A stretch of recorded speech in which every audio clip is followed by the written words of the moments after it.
And I'd be completely honest, there were times where I just wanted to die. I hit my knees and I prayed and I asked God to just help me.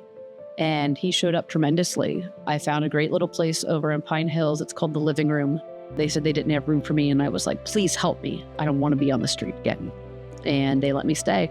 And the next day, a group of people said, we're going to Matthew's Hope. And I walked in and I was overwhelmed with this feeling of hope. Daniel sat me down and he said, are you trying to get your life back together? And I said, I want nothing more. And that's when he told me about the Moving Forward program. Then he took me in and we met with Shannon and I heard a little bit about her story. And I instantly said, I want to be her. That's who I want to be when I grow up. I want to be Shannon. The people at Matthew's Hope, it's a family, a group of people that care about me and want to see me succeed. I have a bed to sleep and I got 4 walls and a roof. And to have people see something in me and want to help me help myself, give me the tools and utilities that I need, because I didn't want to be a homeless drug addict. But you get so far into it, you don't know how to get out.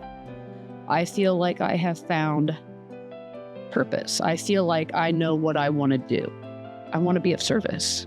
I want to be there to help because I know how miserable I was and how sad I was and just broken down. That is my goal, is to just be an impact on somebody like me and help somebody. Hi everyone, I'm Tracy Lewis with Imagine Marketing, and in a moment I will turn things over to Pastor Scott, who is the founder and CEO of Matthew's Hope, as well as Shelley Bradford, who is the president and executive director of Matthew's Hope. And they will be joined by Katie, who is a current guest of Matthew's Hope. Welcome to this week's episode of Straight Talk, No BS with Matthew's Hope, presented by Imagine Marketing. At Imagine Marketing, we put in the extra effort to craft a tailored strategy for success. Book a free consultation today.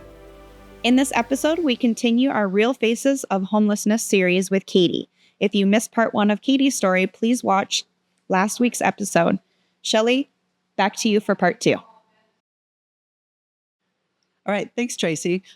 Okay. So we laid a lot of groundwork last time with you, Katie, and how you were being served in Matthew's Hope Brevard. And now somehow you found your way over to Matthew's Hope Orange County. So let's talk about that. Okay. All right. Cool. So tell me exactly how you made your way over to Orange County. So I told you I spent 38 days in Brevard County Jail.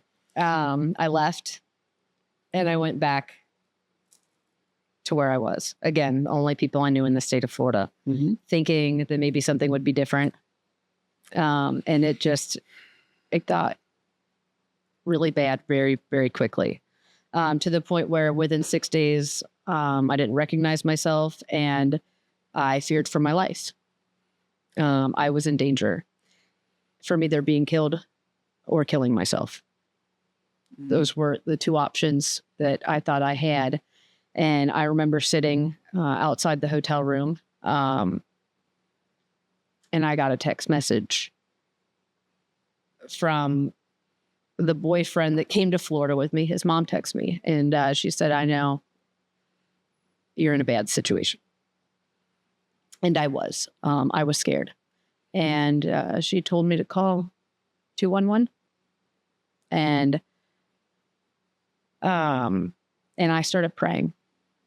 I had lost any type of connection or relationship that I had with God throughout life, and particularly the death of my father. I thought he hated me. I thought I was being punished. I thought all of the bad things that happened to me in life, I was just being punished. I wasn't ready yet to admit that it was just poor decision making on my behalf. But when I was in jail, I started reading the Bible. And at the beginning of the Bible that they gave you in jail, there's these little go-to prayers. And God says, ask me and I'll help.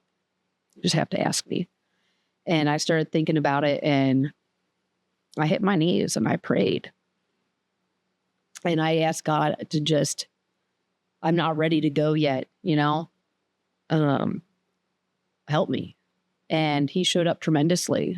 I called 211, and in 12 minutes, there was an Uber there to pick me up. Wow. It's That's Tracy's crazy. hotline. Wow. And they brought me to Orlando. I had a little storage box with a couple of clothes in it and a backpack and a beer. And a beer. And I sat on the steps of a treatment center that they took me to. And I reflected and I drank my beer and I walked into treatment. And I think that I ended up just hitting their ground and I sobbed because I couldn't believe it. That somebody had just come and picked me up when I needed it the most and dropped me off somewhere safe and somewhere for me to get help because I just wanted to live. And so I went to treatment, a great place called Sunrise New Beginning, for about 2 weeks. And then they told me I had to leave because my insurance didn't pay for it. So now I'm back on the street, or scared to be back on the street. And I found a great little place over in Pine Hills. It's called The Living Room. Mm-hmm. Yep. It's run by Steps. Yep. And it is first come, first serve, but it's exactly what it is. It looks like a living room, and it's just a safe, sober environment for people to get off the street. I called, and it was getting late, and they said they didn't have room for me, and I was like, please help me. Good. I don't want to be outside. I don't want to be on the street again. Mm-hmm. And they let me stay. They set up the couch cushions in the back room for me, and it's where I slept. And the next day, a group of people said, we're going to Matthews Hope. And I had no idea Matthews Hope was in Orange County. And I'm thinking, I know that. I was like, it's a long drive. And Should we take snacks? Yeah. and that Should we take snacks?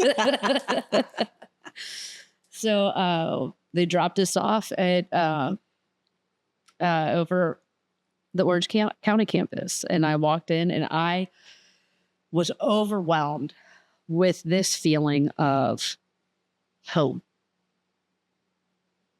I couldn't believe that Matthews Hope was up here, and I was like, oh my God, yes, I want to go. And I'm like, I know I'm not going to see anybody that they don't know me and I don't know them, but it was just this sense of I feel home. I feel like there's people here that care, because that's how I felt down in Brevard County. Like, these are people. If I haven't told Charlene and you guys thank you enough for the things I didn't know. I know I'd never experienced homelessness before, but when I walked into Brevard County and there was a girl volunteering, or I don't know if she was in the program, but she couldn't find shorts to fit me. And so I gave the shorts back because they were too big. And I just said, just give these to somebody that will be able to wear them. I'll put my pants back on. And then I mentioned about just getting out of jail. And she's like, I got you. And she went and 10 minutes later, she had a pair of shorts that fit me. And I was like, oh my God, like, these people are amazing. There's people out there that like care that much. And so I was just overwhelmed when I walked into Orange County. And the first face I saw was Jacob with this big old smile. And then I met Daniel. Okay, so when you actually met Daniel and Shannon, and they introduced you to the Moving Forward program, and they talked to you about joining the program. Tell me a little bit more I'm going to about. stop you just for a second if I can, and I keep your thought. Well, you got it in front of you. Yeah, I'm cheating. I want to make sure that the folks that are listening or tuning in, that they're also hearing everything that Katie's saying, because the minute her insurance wasn't paying, she's out. Yeah. I have people saying all the time, well, all they need to do is blah, blah, blah. If it was that damn easy, I could fill the places up. Yeah. The truth is, there's very few places that can run on nothing. And they're set up and designed to take insurance and different things like that. The people who need the help the most often are the ones who can least afford it. Okay, so you have that problem. You also have a thing of capacity. a lot of times when they hit capacity, they go, we're done. You know, one thing we've never done is say we're at capacity. We'll just figure it out. Fortunately, the living room got outside the box and said, come. Yeah. But she also advocated for herself. Yeah. Don't let me stay out here. You know, and again, I don't want to, you know, most of the people that know me know that, yeah, I'm a pastor and all that, whatever the hell that means. I'm not a religious guy, but I am a God's guy. And if you listen carefully through the first episode with her, and now you can see where God just is peppered in through there all the way through to where it was, she ends up at the place that says, hey, we're going to Matthew's Hope. And I think it's hilarious. She's thinking that's a hell of a drive for some food and a shower. Yeah. Nothing closer. Yeah. But again, look how that worked. Yeah. Okay. And then to see someone like, I mean, who would you much rather have anybody greet you at the door than Jacob? Oh, yeah. Okay. His smile is so infectious. Yeah. And he looks like, Jacob, I'm sorry if you're watching this, you look like you're about 12. He does. Okay. He looks so young. Okay. But his, again, the joy he's experiencing in the program and pulling his life together is just beaming out of him, that when someone like Katie comes across and goes, wow, okay, this affirms what I thought I saw over there. And these people are just like the ones over there. They're just wanting to know, you know, what's our badge say? How can I help? Right. How can I help? So anyhow, I want to make sure that people hear that understand the God aspect of this. We're, like I said, we're not a religious organization. We are a ministry. The God aspect is there, but also understand how difficult it is to get into any program. It's expensive. It's hard to get to. It's few and far between. Most of the funding out of Washington and out of Tallahassee in Florida has gone away. Yeah. People think it's free. Yeah. And well, they even think the shelters are free. Yeah. Well, then you got to go down the shelter. Well, do you know it costs money to spend the night in the shelter? Yeah. People have no idea. Everything costs money. Yeah. And when you have nothing, unfortunately, when you have nothing, you will do things.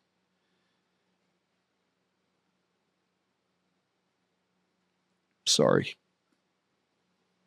You will do things that you never thought you would ever do. To me, it's like playing back a bad movie sometimes. I know it was me, but it's like, no, that can't be me. I didn't do that. I'm better than that. So we referred to Jacob, and anybody who wants to know Jacob's story, his story was episode 90. And it's good. And It is good. We did his mom or him? His mom. First. Oh, I don't remember which I one. can't remember. So, okay, yeah. So watch Jacob's episode and then watch his mom's episode afterwards. It's really good. So sorry. Yeah. I'm sorry, Katie. There you go. All right. You So know how it sometimes comes back on you. right. Okay. Yeah. All right. So you met Daniel and I can't even say their name. Daniel and Shannon. And they brought you to Matthew's Hope to actually join the Moving Forward program. What led to that? And what did they tell you about the program that made you actually think, I want to do this? So Daniel sat me down.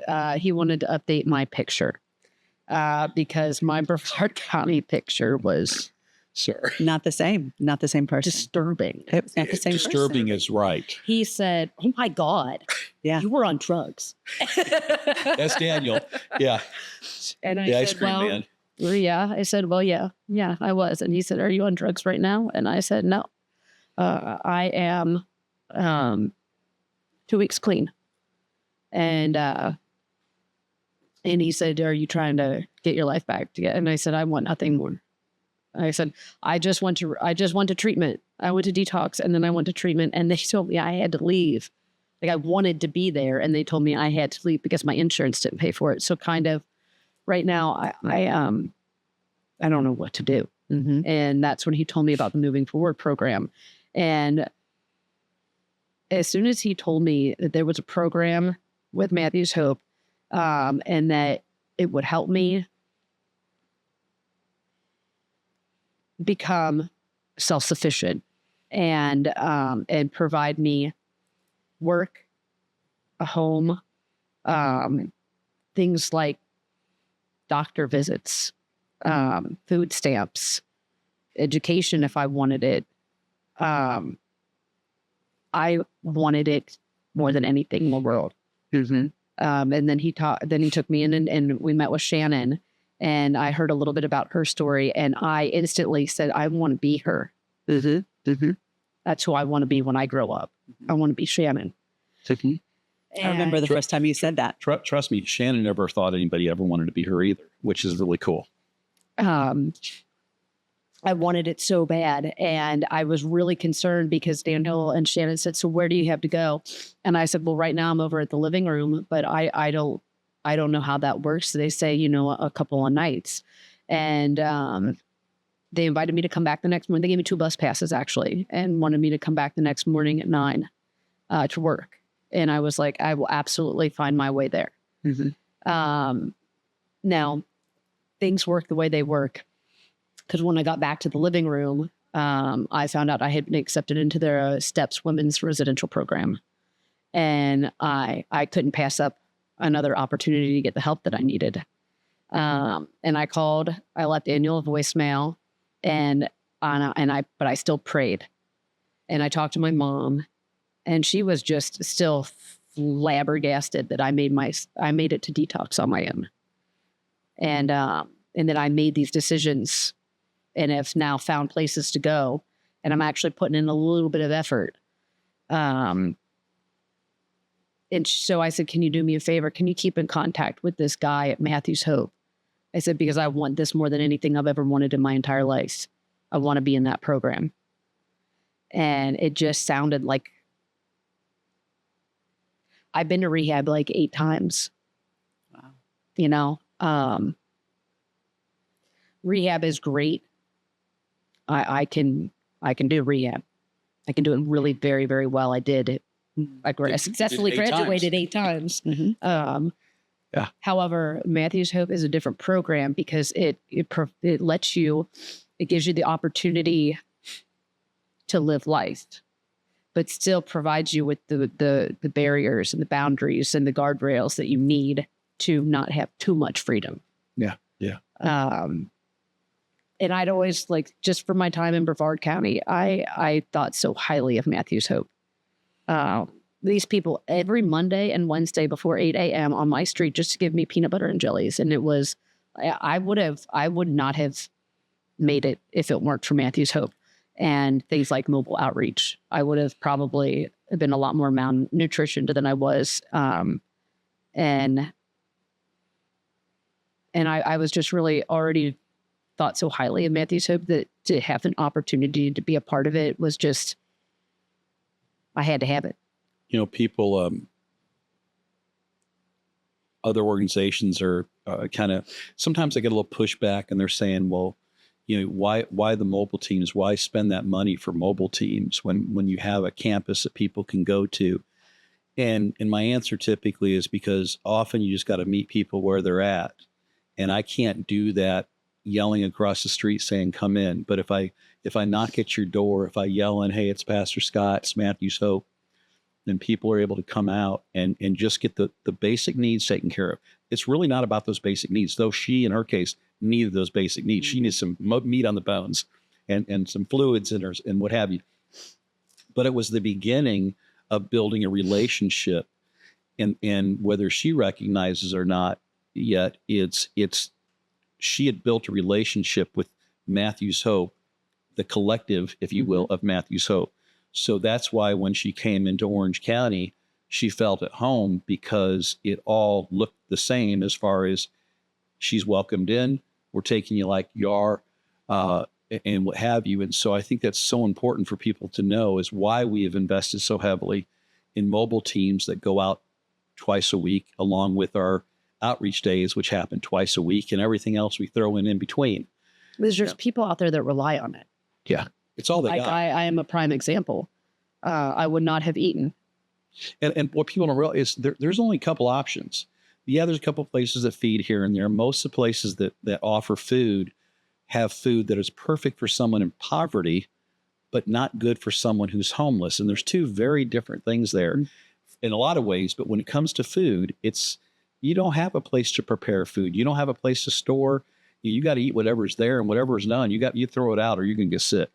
So, and there's people that still, whether it's pridefully or just the part of them that they understand right and wrong, they're not going to shoplift. They're not going to steal. They're not going to panhandle. So whatever happens, that little bit of time that we see them is what they're going to get. And then some people say, well, don't you eventually just force them to come in? The answer is no. We encourage them to come in. But some people, again, the anxiety level of the homeless has always been high. It's at an all-time high. Yeah. Now when you're constantly looking over your shoulder, am I going to be arrested simply for falling asleep on this bench in the middle of the day? Yeah. Public camping. No, you were sitting on a bench, you nodded off. There's nothing camping about it. We're not singing songs and making s'mores, right? I don't know about you. My time homelessness, I never once had s'mores, nor do we sit around the campfire singing, okay? No. So when I ever hear the camping law, I'm going, oh, who's bullshitting who? Okay, there's no camping here. And I've told that to Rusty, the Mayor Rusty and Ocoee and what have you, and other places. And this is not camping. These are people that have no place to go. And for the amount of money we're wasting and spending, incarcerating them, doing all the other things, we could be doing so much more for less money. Right. And punishing people for simply falling on their face is ridiculous. Agreed. Sorry. Agreed.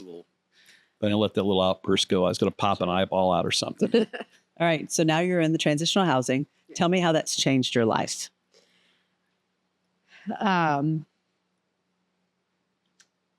Well, I don't have to.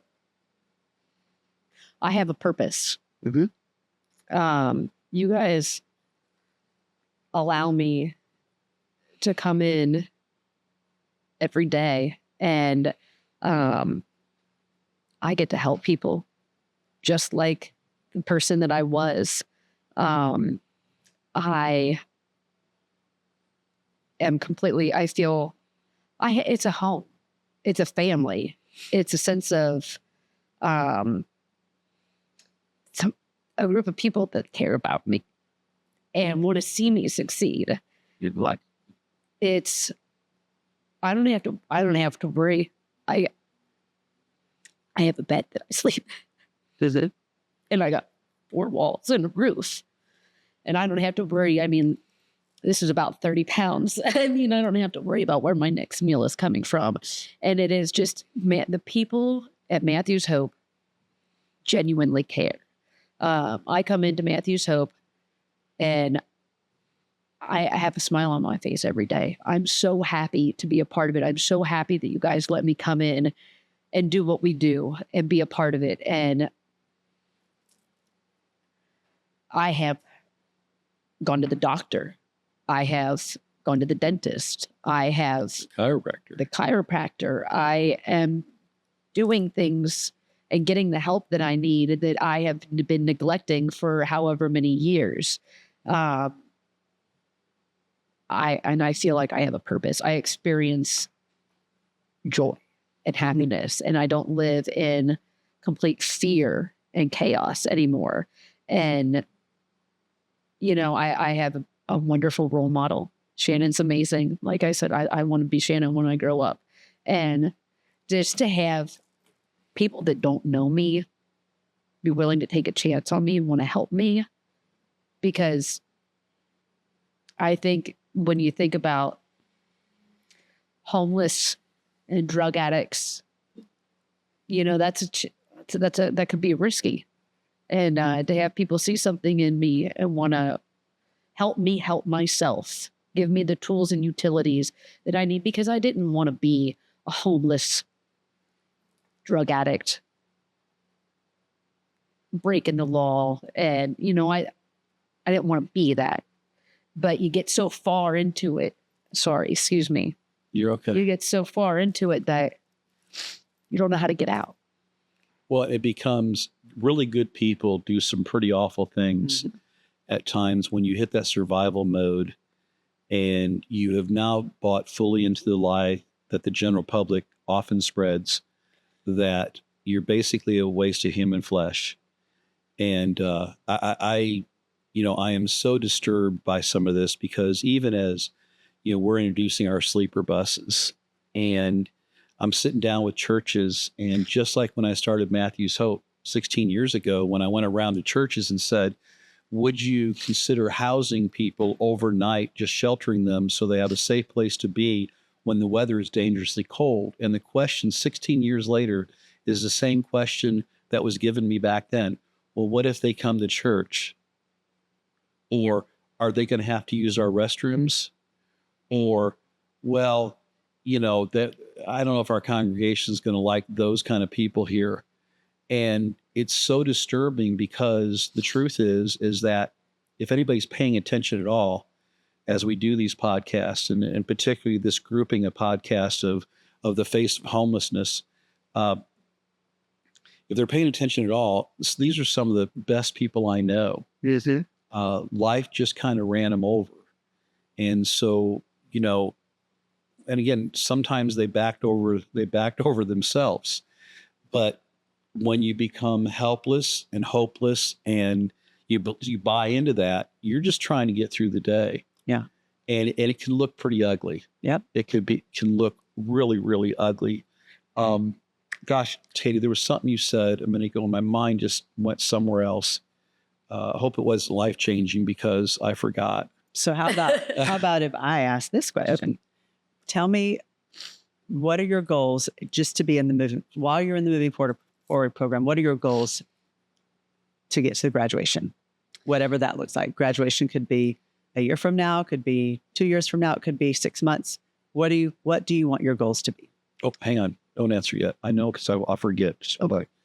You mentioned helping other people. I want people to understand this also, that we literally allow those that are moving true. We see them moving forward. We allow them the opportunity to serve, often on our mobile teams, going out and walking up to the very places they were sleeping and waking people up and bringing them a sandwich, or yelling, "Hey, it's Katie with Matthew's Hope," and going out there and give the same kind of care that she was given herself. And I think this plays a big part, because sometimes we don't know how much we have until we give ourselves away. And sometimes it's not bad to be reminded where we could be. Mm-hmm. Okay. That's, to me, I always get reminded. And sometimes it's not a reminder that feels all that well. It feels great, because it's kind of like, okay, I pucker up a little bit, but I think it's positive when it's all said and done. I just want to touch on that. I apologize. So yeah. Well, one of my goals, I spent time in corporate America. I didn't like it. I was miserable every day I went to work. I feel like I have found purpose. I feel like I know what I want to do. And because anything can happen. Anybody can end up homeless at any point in time. And I want to be of service. I want to be there to help. Going into doing mobile outreach is a blessing.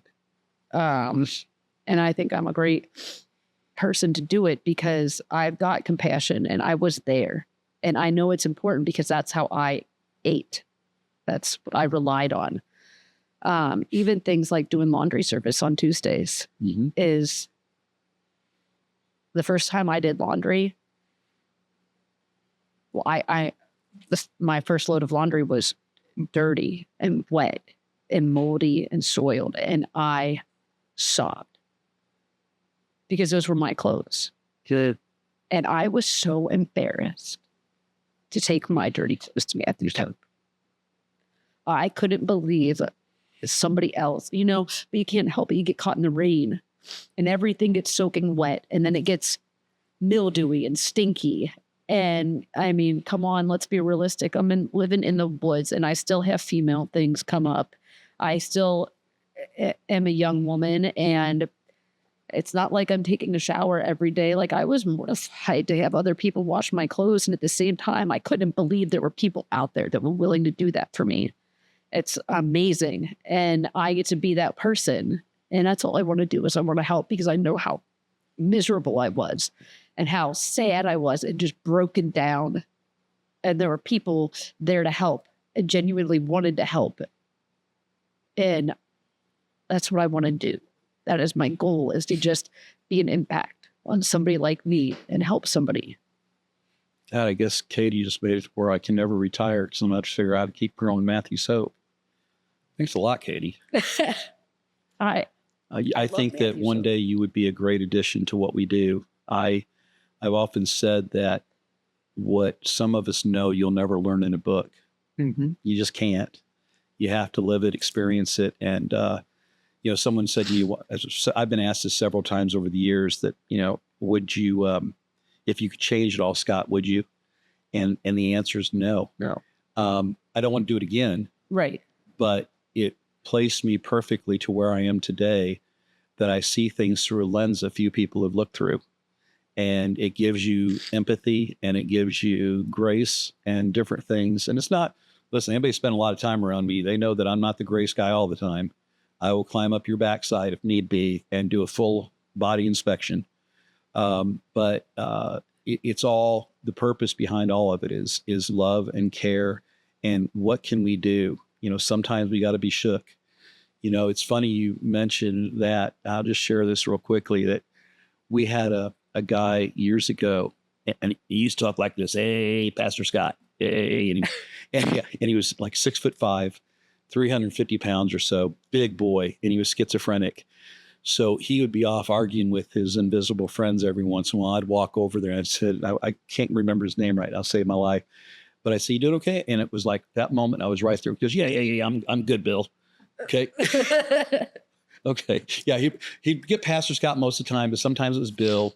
Sometimes it was somebody else, but I was there with him for that middle time. But that first time when Matthew started out in a double wide trailer down the street from here.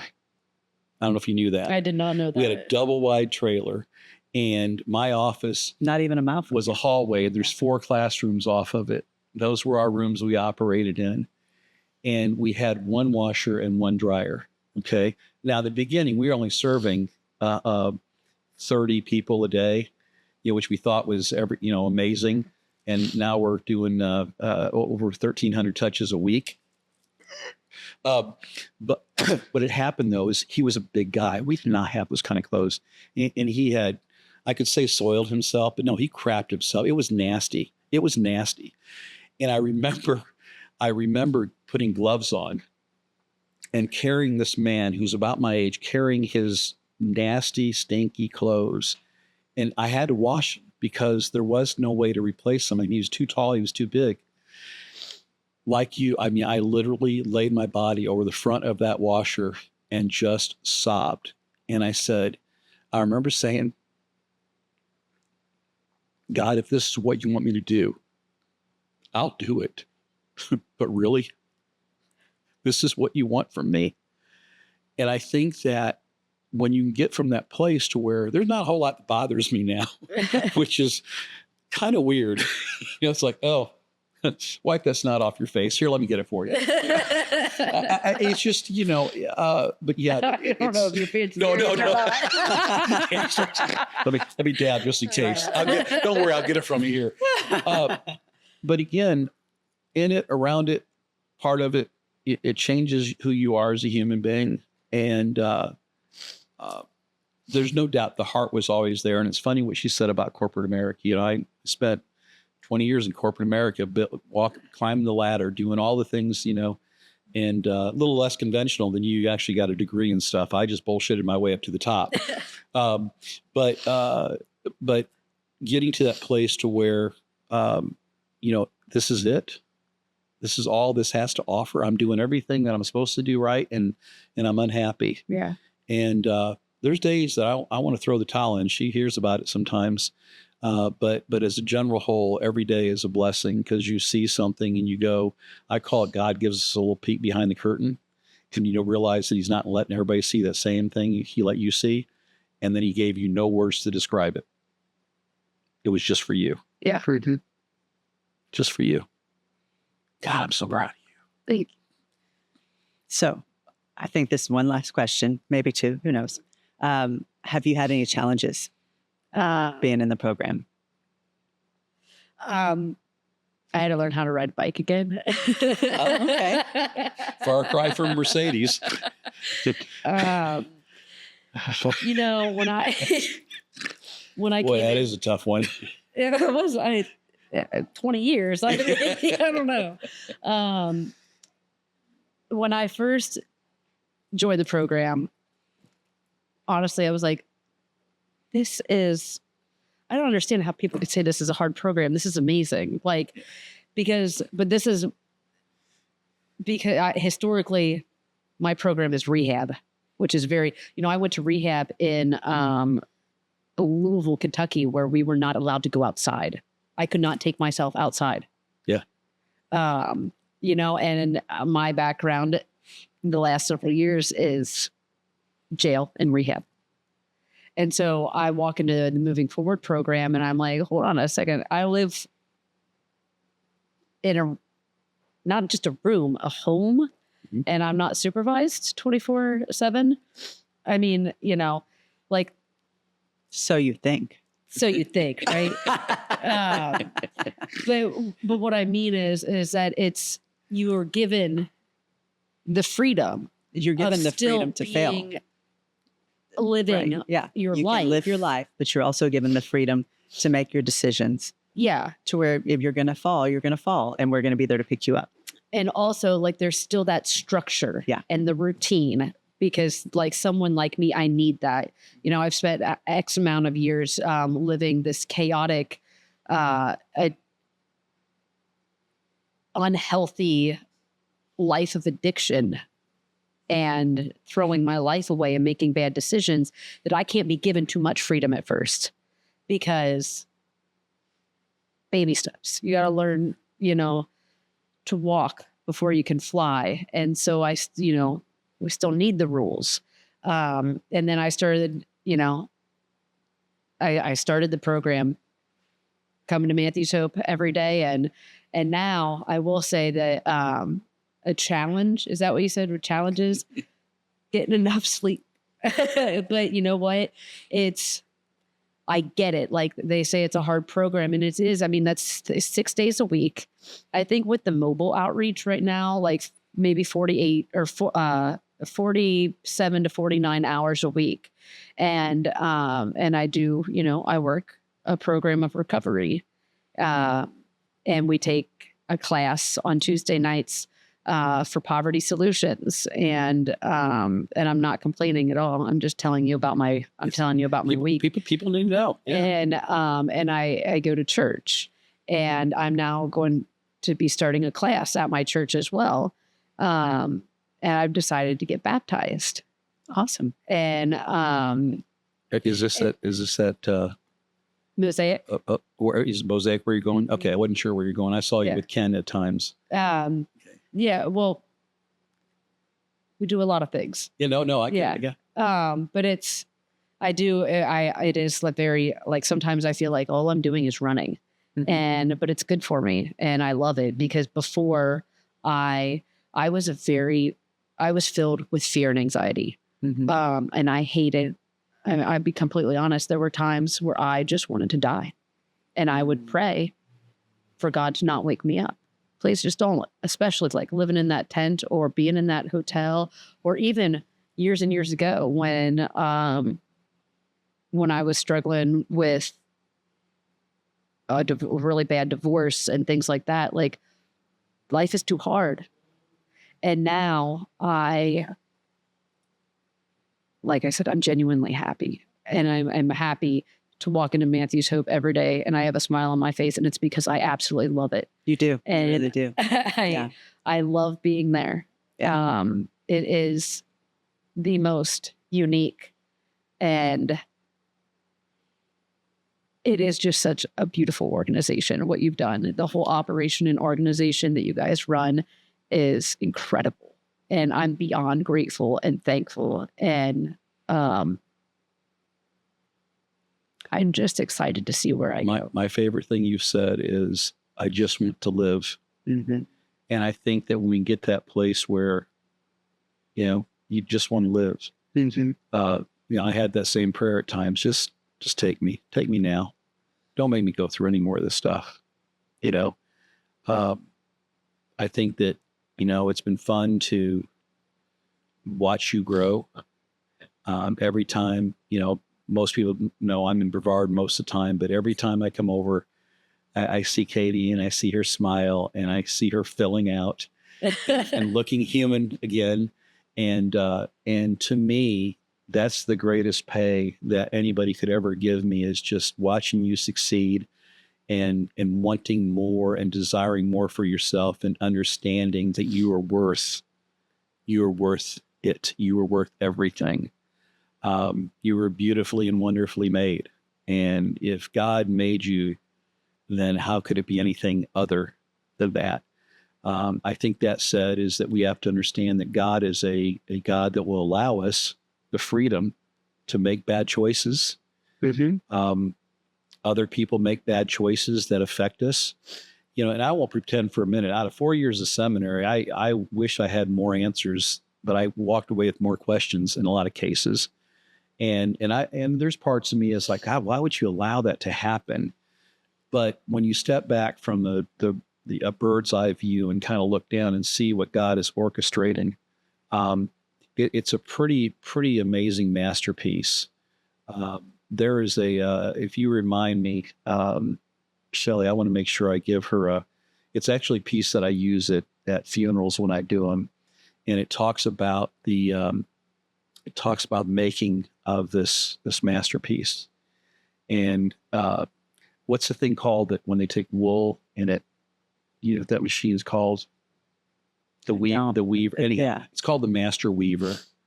And it talks about the dark threads that are put in the process. Anyhow, I want to get that for you because I think you have died already and been born again. And I think that this, though I use it for funerals, it's usually looking back on somebody's life and then talking about the things that happened in their life. And right now you're here, but we're developing your story. And right now the master weaver is doing his thing. And he's also writing the next chapter. And that's pretty cool. That's pretty dang cool. So we actually started this whole series of the Faces of Homelessness because we really wanted people to see what people only see one side of Matthew's Hope, whether they're sitting here in our store, which it's a part of Matthew's Hope, whether they see the mobile teams out, or whether they see our building on Highway 1 in Cocoa, or our building here in Winter Garden on Story Road. Or our preschool. Or our preschool. So people just know the part of Matthew's Hope that they see in that moment. So a big part of why I wanted to start this podcast anyway was for people to know what we do. What is this really about? And there's a huge financial piece to all of this. And I think that you have helped us lay that foundation and add to our foundation to where people know, you are working, and Matthew's Hope has to pay for that somehow. And I think that you have helped lay that foundation and lay that groundwork for people to see. There's a reason why we need the public to help, support Matthew's Hope, because we can't do it on our good lucks. It's not smoke and mirrors, that's for sure. I wish it was. It's not for sure. You know what? I'll share this one last thing with you. I said we did it double wide. Our budget 2010 was $75,000 for the whole year. Okay, we can't get through a week on $75,000. Okay, it's just really crazy. The millions and millions of dollars and where we're at today. But the very cool thing is when we get to sit down with someone like you, Katie, and I appreciate your transparency, because I know that's not an easy place to go. One, because I know that feeling. I had a couple of them today with you that comes up. It just kind of, God, where'd that flood come from? And I promise you, for whatever it's worth, those will happen to you the rest of your life, or at least I know up until 63 they happen. I'm assuming this will happen until the day I die, that I will have those rushes of moments where one part is like afraid again, and the other part, I can't believe that I was part of that. And then the other part is like, oh my God, is God so good? And it makes for an interesting, your book is I want to remain in the audience of your life and watch to see what you do next. It's going to be cool. Thanks. I think so too. So is there anything else that you would like to say to people that might be considering supporting Matthew's Hope? Again, thank you guys. I love Matthew's Hope. I hope I get to work for Matthew's Hope one day. I kind of, yeah. Look at her putting out her resume. I know. And I'm already thinking, okay, my mind is working. You do the work, we'll talk. You do the work. And this is how it happened with Shannon. And she had to do the work. She did the work, and sometimes we had to slow her down a little bit. But I would love to see something like that happen, because I think that when we can bring people in that understand it the way you do, it's nothing but a plus. Matthew's Hope has given me, I was where I was and I wanted to get out, but sometimes I don't know how. And you guys have provided me with the tools and the equipment and the support that I needed to help for me to save my own life. And I think that is why I love you guys so much, because you saw something in me. Somebody saw something in me and wanted to make me a part of Matthew's Hope, and has just allowed me to save myself. And we're glad. Me too. All right. Thank you, Katie, for joining us. Thank you. Please like, share, subscribe to our podcast, and help us reach a larger audience.